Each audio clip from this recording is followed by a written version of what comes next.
السلام علیکم ناظرین، جیسے کہ آپ جانتے ہیں کہ اس وقت امریکہ اور کینیڈا کے درمیان لفظی جنگ کا سلسلہ جاری ہے۔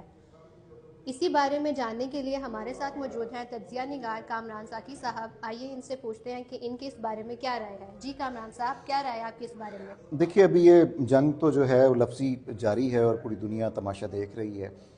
تاہم اس کے اثرات دیکھنا پڑیں گے کہ کب جو ہوتے ہیں۔ انتخابی مہمات کے دوران ہم مختلف ممالک کے اوپر ٹرمپ کی جانب سے مختلف انہوں نے دعوے بھی کیے کہ میں غزہ کے مسئلے کو حل کروا دوں گا، کینیڈا کے اوپر ٹیکسز لگا دیں گے، بارڈر سیکورٹی کو بہتر بنائیں گے، اپنے ممالک کے اندر جابس کو ہم کریٹ کریں گے، بہت سارے انہوں نے دعوے کیے۔ ایسا ہی ایک دعویٰ انہوں نے کینیڈا کے حوالے سے کیا تھا کہ وہ ان کے اوپر ٹیکسز لگا دیں گے اور چیزیں لگائیں گے، جس کے بعد ایک دباؤ بھی بنا اور بارڈر سیکورٹیز کے حوالے سے جو ریفارمز کرنے کا کینیڈین وزیر اعظم نے وعدہ کیا تھا وہ بھی نہیں کر پائے۔ تو اس پریشر کی وجہ سے انہوں نے اپنا استعفیٰ اناؤنس کیا ہے، جو بھی جو ہے وہ منظور ہوگا تو ان کی نشست کے اوپر دوبارہ سے انتخابات ہوں گے۔ تاہم ابھی دیکھنا باقی ہے کہ یہ جنگ آگے کس رخ جو ہے وہ اختیار کرتی ہے۔ ٹھیک ہے، اور آپ نے اگر آپ سے پوچھا جائے کہ اگر امریکہ اقتصادی قوت کا اپنا اظہار کرتا ہے کینیڈا کے اوپر، تو اس کے دنیا کے اوپر کیا اثرات مرتب ہوں گے؟ دیکھیے، فرق تو پڑتا ہے، سپر پاورز جب لڑتی ہیں، جب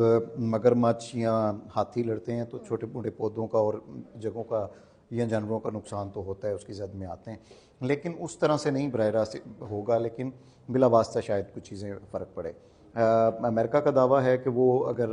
اپنے جو امپورٹس کرتا ہے کینیڈا سے، اس کے اوپر اگر وہ 25% تک یا ٹیکس کو بڑھا دیتا ہے تو کینیڈا کی معیشت جو ہے وہ بیٹھ جائے گی۔ دوسری جانب اگر آپ کینیڈا کو دیکھیں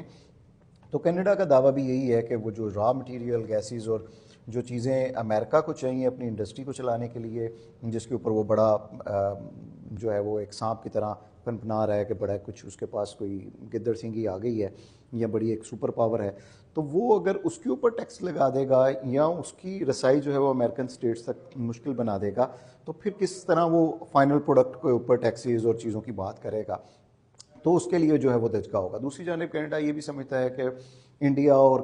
چائنا سے بھی زیادہ بڑی مارکیٹ جو ہے وہ کینیڈا خود ہے، جو یو ایس کے لیے ہے۔ اگر یو ایس کی پروڈکٹس کے اوپر بھی وہ اس طرح کے ٹیکسز لگا دیتا ہے تو یو ایس اپنے مال کو کہاں بیچے گا؟ وہ مال بنا کے گھر میں تو نہیں رکھے گا، تو یقیناً اس سے